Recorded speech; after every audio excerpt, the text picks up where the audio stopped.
Арбен Таравари може да остане сам доколку продолжи со дволичната политика и кокетирањето со Али Ахмети. Се погласно неговите сопартници негодуваат за последните потези на лидерот на едното од крилата на Алијанса за албанците. Вице-премиерот за добро владење Арбен Фетај во објава на Facebook директно алудира дека не сака соработка со ДУИ и порачува дека тие на локалните избори треба да бидат победени во секоја општина.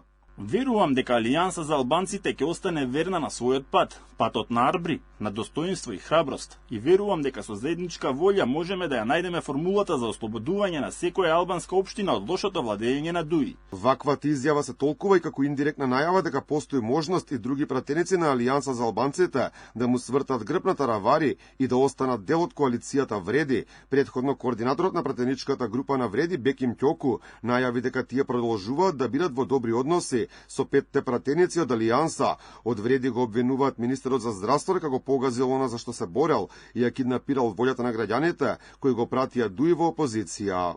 Не беше одамна, само пред една година, токму во овој месец, кандидатите за пратеници кои денес се пратеници на Алијанса на албанците под логото на Вреди, од врата на врата им велеа на граѓаните: ние сме промената, ние не одиме со ДУИ.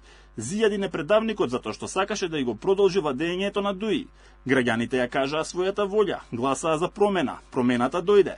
Таравари дезертираше, но една армија не смее да ја следи слепо судбината на еден дезертер. Останува непознато дали Таравари ќе остане на позицијата министер за здравство. Средбата која имаше со премиерот Мицкоски поминала во конструктивен дух, бил постигнат договор да продолжат разговорите во текот на месецов, пошто ќе се знае дали едното од крилата на Алијанса ќе остане во власта или ќе оди во опозиција.